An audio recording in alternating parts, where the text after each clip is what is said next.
मैं आप सभी दोस्तों का सोडा उत्कर्ष क्लासेस में स्वागत करता हूं। और मैंने पिछली क्लास में ट्रायंगल के कुछ टाइप पढ़ाए थे भुजा के आधार पर, और बताया था कि ट्रायंगल होता क्या है। आज देखो, आज की क्लास में कुछ प्रीवियस ईयर के क्वेश्चन बताऊंगा जिससे आपका कॉन्फिडेंस बढ़ेगा। और कुछ देखो, सबसे पहले मैं बताऊंगा कि ट्रायंगल की शर्तें क्या होती है, ट्रायंगल बन कब सकता है। आज हम देखेंगे कि ट्रायंगल कब बन सकता है, ट्रायंगल के बनने की शर्तें क्या होती है, यानी ट्रायंगल बनने की शर्तें क्या क्या हो सकती है, वह शर्तें को आज डिस्कस करेंगे। जैसे देखो, ये मान लो कोई ट्रायंगल है, इसकी ये भुजा ए है, ये बी है और ये सी है। ये ले लो, ये बी कोण ले लो, ये सी कोण ले लो। अब देखो ट्रायंगल कब कब बन सकता है, ट्रायंगल की शर्तें क्या क्या हो सकती है। तो ध्यान से देखो, कोई भी ट्रायंगल में अगर दो भुजा है, कोई भी ट्रायंगल में अगर दो भुजा है तो दो भुजा का योग तीसरी भुजा से हमेशा बड़ा होगा। यानी कहने का मतलब है, अगर मान लो मैंने छोटा ले लिया, जिसे मान लो मैंने ए की लंबाई मैंने 4 ले ली, बी की लंबाई मान लो मैंने 2 ले ली, और सी की लंबाई मान लो मैंने ए ले ली। तो अगर आप बी और सी का योग कर रहे हैं तो वह ए से क्या आ रहा है, छोटा आ रहा है। इसका मतलब ट्रायंगल नहीं बनेगा। क्यों नहीं बनेगा? अगर आप ए को यहाँ से 4 सेमी खींच लिया, 4 सेमी आपने ए को ले लिया, और बी को जब 2 सेमी खींचोगे तो यहां तक बी आ जाएगा। ये आपका बी आ गया। सी क्या होगा, यहां से यहां तक 1 सेमी क्या आ जाएगा, सी। लेकिन ये छोटा रह गया, ये ट्रायंगल यहां तक ही हो जाएगा, पूरा नहीं बनेगा। इसी कारण क्या होता है, यानी इसी कारण दो भुजाओं का जो योग होता है वह तीसरी भुजा से छोटा होता है। तो ये होती है किसी भी ट्रायंगल बनने की शर्त, कि दो भुजाओं का जो योग होगा वह तीसरी भुजा से छोटा होगा। दो भुजाओं का जो योग होगा तो तीसरी भुजा से छोटा होगा। ये एक बात आपको याद रखनी है। दूसरी बात क्या याद रखनी है कि दो भुजाओं का जो अंतर है वह तीसरी भुजा से क्या होगा, दो भुजाओं का अंतर है वह तीसरी भुजा से क्या होगा, बड़ा होगा। जैसे मान लो, अगर मैं ए भुजा की बात कर लूँ दोस्त, अगर मैं भुजा ए की बात कर लूँ कि ए, अगर बी और सी दिया गया है, ए की संभावित मान ज्ञात करना है। यानी ए क्या क्या हो सकता है, अगर बी है और सी है, ए के संभावित मान ज्ञात करने हैं कि ए क्या क्या हो सकता है। तो देखो, यानी बी प्लस सी से बी, इन दोनों के योग से हमेशा छोटा होना चाहिए ए। यानी बी और सी के योग से छोटा होना चाहिए और बड़ा होना चाहिए बी और सी के अंतर से। बी और सी का जो डिफरेंस होगा उस डिफरेंस से बड़ा होना चाहिए और योग से छोटा होना चाहिए। अगर मैं बी की बात करूं तो ए प्लस सी, और यहाँ हो जाएगा ए माइनस सी। अगर मैं सी की बात करूं तो बी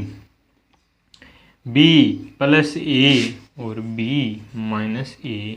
तो इस प्रकार से होती है ट्रायंगल बनने की शर्तें। ये वेरी इंपॉर्टेंट क्वेश्चन हैं। इस चीज़ पर सीजीएल परी के अंदर भी, मेंस के अंदर भी बहुत सारे क्वेश्चन बने हैं। तो ये एक बार नोट करो। ये क्या नोट करना है, ये ट्रायंगल बनने की शर्त है कि ट्रायंगल कब बन सकता है। तो ये बहुत इंपॉर्टेंट है। इस पर मैं अब प्रीवियस ईयर के क्वेश्चन कराऊंगा, पहले इस चीज़ को नोट करो। आप इस चीज़ को नोट करो।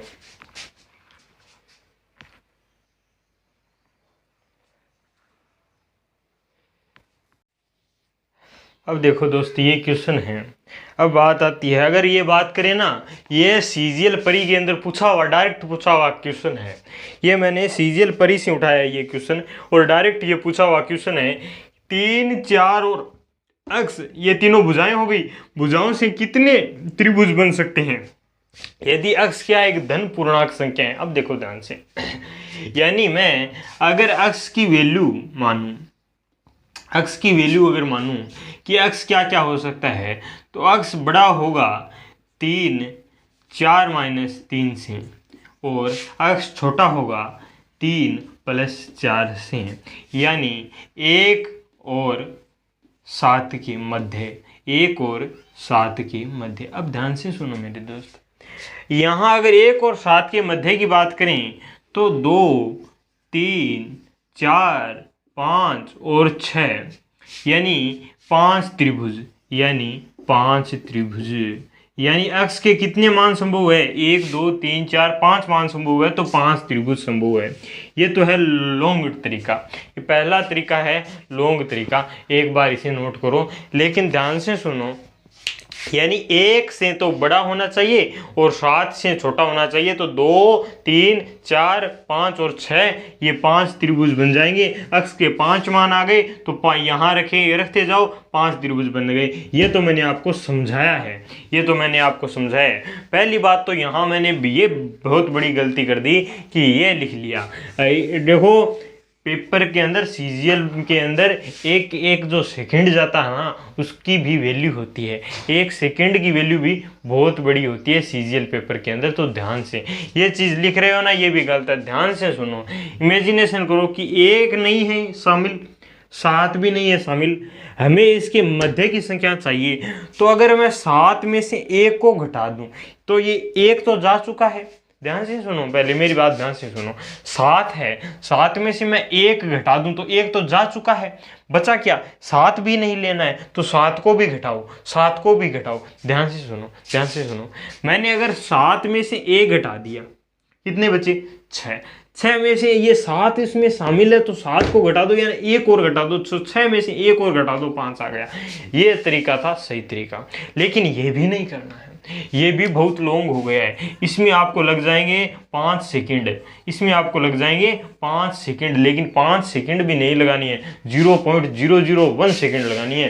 ये 5 सेकंड भी नहीं लगानी है, मिनी सेकंड लगानी है, माइक्रो सेकंड लगानी है। तो ये भी तरीका हमारे लिए सूट नहीं है, लेकिन इसे नोट कर लो एक बार, नोट कर लो, ये भी सही नहीं है हमारे लिए। नोट कर लिया होगा। अब ध्यान से सुनो, ये तरीका भी हमें कहीं भी यूज़ नहीं करना है। ये तो मैं आपको समझाने के लिए बताया है, लेकिन ये तरीका यूज़ नहीं करना है। हमें तरीका यूज़ करना है कि जो मिनिमम संख्या है, जो भुजा मिनिमम है यानी कम है, उसको आप क्या कर दो? 2 गुना कर दो। ध्यान से सुनो, जो मिनिमम संख्या है उसको 2 गुना कर दो। यहाँ मिनिमम 3 है, यानी 3 का 2 गुना कर दो 6, और उसमें से 1 घटा दो, उसमें से 1 घटा दो, आपका आंसर तैयार हो जाएगा, डायरेक्ट, आपको कुछ नहीं करना दोस्त। तो मैं इस प्रकार से, ये तो मैंने एक तरीका बताया, मैं इसको पूरे ज्योमेट्री को इसी प्रकार से आपको इजी करते हुए बताऊंगा, इजी वे में बताऊंगा, और आपको मज़ा भी आएगा कि यार क्या ज्योमेट्री बताई है। जितना इजी हो सके उतना इजी वे में बताऊंगा, और डायरेक्ट क्वेश्चन निकालना बताऊंगा। तो यहाँ आपको कुछ नहीं करना था, आपको सेकेंड भी नहीं लगेगी।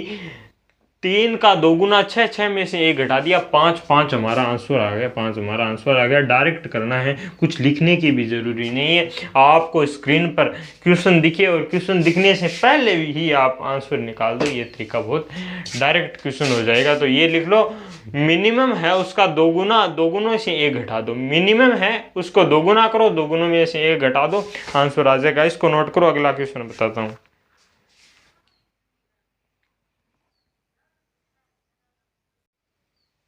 अब देखो दोस्त, ये क्वेश्चन है 6, 8 और x से कितने त्रिभुज संभव है। तो यहाँ आपको डायरेक्ट करना है, मिनिमम क्या है? 6 का 2 गुना 12, तो 12 से 1 घटा दो 11, ये आंसर आ गया।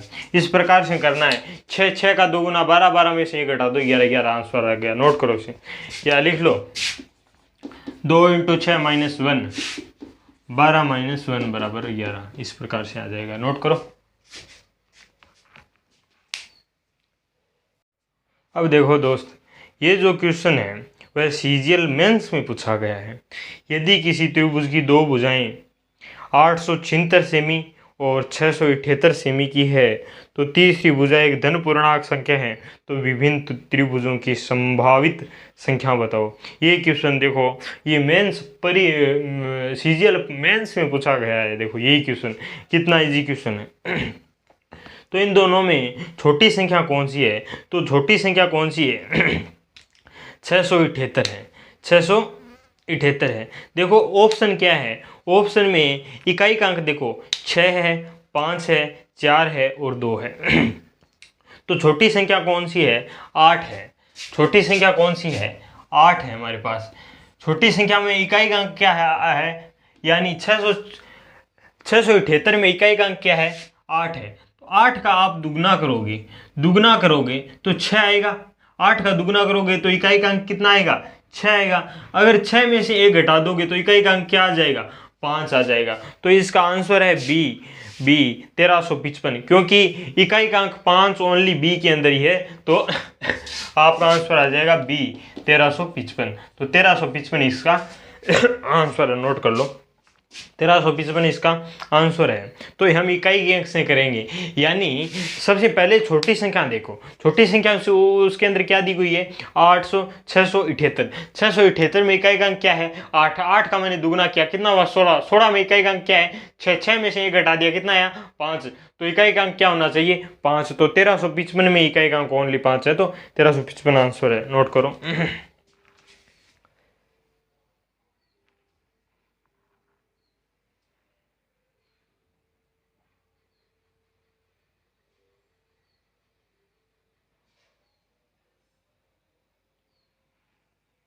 अब देखो दोस्तों, ये भी क्वेश्चन मेंस के अंदर पूछा गया है कि उन सभी त्रिभुजों की परिमापों का योगफल ज्ञात कीजिए जिनकी भुजाएं 14, 25 और अक्ष हो। अक्ष क्या है? एक धन पूर्णांक संख्या है। अब ध्यान से सुनो, एक का दे रखा है 14 और दूसरी भुजा 25 है और तीसरी अक्ष है। ध्यान से सुनो, पहली क्या है? 14, दूसरी क्या है? 25 और तीसरी क्या है? अक्ष। मैंने बताया था अक्ष का मान होगा दोनों के योग से छोटा होगा। अगर मैं और दोनों के अंतर से 25 में से 14 घटा दो, कितने बचे? 6 और 5 11, यानी 25 में से 14 घटा दो, कितने बचे? 11, यानी 11 से बड़ा होना चाहिए, यानी 12 से स्टार्टिंग होगी। 12 से स्टार्टिंग होगी। 12 से क्या होगी? स्टार्टिंग होगी। 12 से स्टार्टिंग होगी और इनका योग करो, यानी 10, 20, 30 और 29, यानी 39, यानी 39 तक जाएगा। यानी कहने का मतलब है अक्ष का मान 12, जैसे ऐसे मान लो, यहाँ मैं लिख दूं 12, और फिर सेकेंड ट्रायंगल बनेगा 14, 25, 13, फिर बनेगा 14, 25, 14, इस प्रकार से चलता जाएगा। ये क्वेश्चन मेंस के अंदर पूछा गया है दोस्तों। देखो तो यहाँ हो जाएगा 14, 25, 39, यानी इनका योग कितना होता है? 39। तो 39 से एक कम 38। तो इस प्रकार से त्रिभुज बनेंगे। क्वेश्चन में पूछा क्या गया है कि इनका योगफल निकालो। तो ध्यान से देखो, यहाँ अगर मैं योगफल निकालूंगा कितना आ गया? 10, 20, 30 और ये 40 और 50 और 51 है। और यहाँ अगर योग की बात करें, 10, 20, 30, 60 और ये 70 और ये हो गए 78 नहीं, सॉरी 77। तो ये हो गए 77। अब ध्यान से सुनो, यहाँ 51 है, 51 में से 1 बढ़ गया 52, यहाँ हो जाएगा 52, यहाँ हो जाएगा 53। इनका हमें योग निकालना है। तो ये हो जाएगा 51 से लेकर 77 तक का हमें योग निकालना है। अब देखो, योग निकालने का एक फॉर्मूला होता है। क्या होता है? n/2 पहली संख्या और अंतिम संख्या का योग। अगर मैं 77 और 51 को जोड़ दूं तो क्या कितने आ जाएंगे? 128।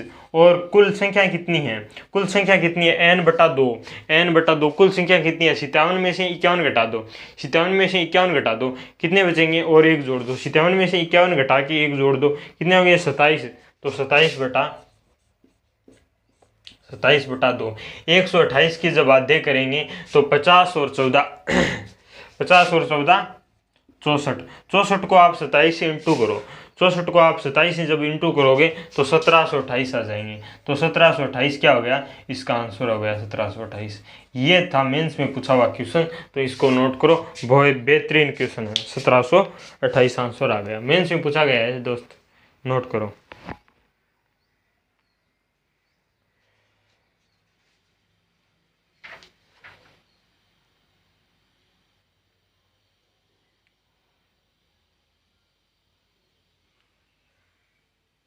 अब देखो दोस्तों ये क्वेश्चन,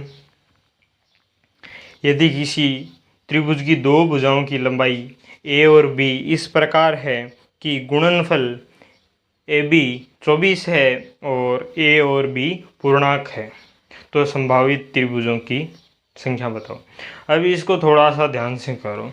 यहाँ दिया क्या हुआ है हमें दोस्त, ये दिया हुआ है कि ए बी बराबर कितना है, 24 है।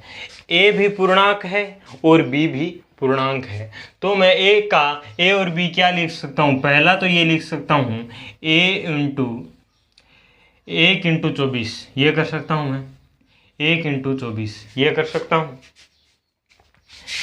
और दूसरा यानी 1 और 24 ले सकता हूँ, 2 और 12 ले सकता हूँ, 2 और 12 ले सकता हूँ, 3 और 8 ले सकता हूँ, 3 × 24 और 4 और 6 ले सकता हूँ। ये इतनी संभावनाएं बन सकती है। 1 24 2 12 3 8 और यानी दो भुजाओं का गुणनफल है, तो दो भुजा मैं ये ले सकता हूँ।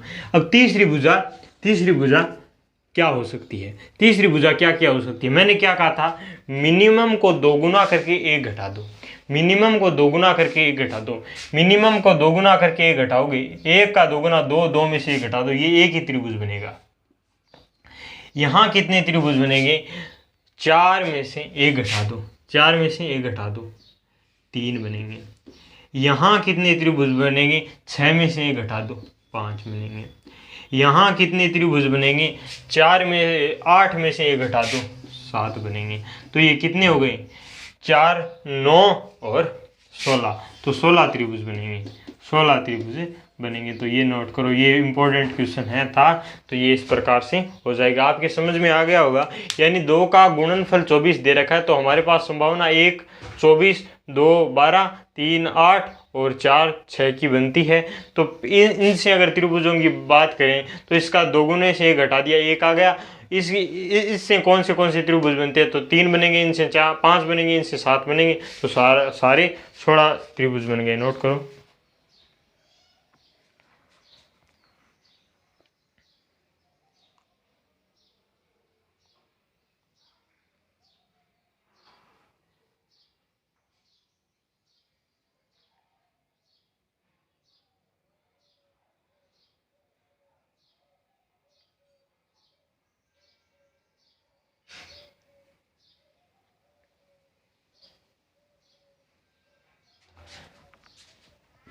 अब देखो अगला क्वेश्चन, ये अगला क्वेश्चन देखो क्या कह रहा है। पूर्णांक भुजाओं वाले ऐसे कितने समद्विबाहु त्रिभुज संभव है जिसमें दो भुजाओं का योग 16 हो, दो भुजाओं का योग 16 हो, यानी दो भुजाओं का योग 16 हो, ऐसे त्रिभुज कितने संभव है। पहले तो हमें योग कितना दे रखा है, दो भुजाओं का योग कितना दे रखा है, 16 दे रखा है। कितना दे रखा है, 16 दे रखा है। तो ये कौन से संभव है, 1 15 2 14 3 13 4 12 5 11 6 10 7 9 और 8 ये हमारी संभावना है दो भुजाओं की। अब यहाँ समद्विबाहु त्रिभुज दे रखा है, तो यहाँ थोड़ा सा ध्यान दो। अगर मैं यहाँ त्रिभुज समद्विबाहु, इनको एक भुजा जिसकी 1 हो 15 हो, समद्विबाहु बनाना है। दूसरी भुजा क्या मैं 1 ले सकता हूँ, 1 लेते ही 1 और 1 कितने हो जाएंगे, 2 2 कितने हो गए, 15 से कम हो गए, तो मैं ले नहीं सकता। तो मैं क्या नहीं ले सकता, एक नहीं ले सकता, यानी दूसरी भुजा एक नहीं ले सकता। मैं क्या ले सकता हूँ दूसरी भुजा को? 15 ही ले सकता हूँ। तो यहाँ ओनली एक ही त्रिभुज बनेगा, समद्विबाहु, यानी 15 15 और 1, ये समद्विबाहु त्रिभुज बन गया। अगर यहाँ मुझे समद्विबाहु त्रिभुज बनाना है तो मुझे 14 ही लेना पड़ेगा, यहाँ भी एक ही त्रिभुज बनेगा, क्योंकि 2 तो मैं ले नहीं सकता। 2 लेते ही तो ये 4 हो जाएंगे, जो 14 से क्या हो जाएंगे, कम हो जाएंगी। अगर यहाँ मैं लूँगा 13 ही लूँगा, यहाँ मैं 12 ही लूँगा, यहाँ मैं 11 ही लूँगा। अब यहाँ ध्यान से सुनो, 6 और 10 में ध्यान से सुनो। अगर मैं एक भुजा 10 ले लूँ, ध्यान से सुनो, अगर मैं दूसरी भुजा क्या ले लूँ, 10 ले लूँ, तो भी यह समद्विबाहु बनेगा। और अगर 6 ले लूँ तो 6 और 6 12, 10 से क्या हो गए, ज़्यादा हो गए। तो ये यहाँ 2 त्रिभुज संभव है। आप 10 भी ले सकते हो और आप 6 भी ले सकते हो। यहाँ अगर बात करें तो यहाँ आप 7 भी ले सकते हो और 9 भी ले सकते हो। तो यहाँ भी 2 त्रिभुज बन सकते हैं। अगर ये हम यहाँ बात करें तो ये तो समबाहु त्रिभुज है ऑलरेडी, क्योंकि 8 8 है। तो 8 8 है, इससे कितने त्रिभुज संभव है, यानी कम में इसको दोगुना कर दो। 8 का दोगुना कितना होता है, 16, 16 में से ये घटा दो 15, यहाँ 15 त्रिभुज बनेंगे। तो आप देख लो, 15 16 17 18 19 20 21 22 23 24, यानी कितने त्रिभुज बन गए, 24 त्रिभुज संभव है। 24 त्रिभुज संभव है। तो 24 आंसर है, नोट कर लो।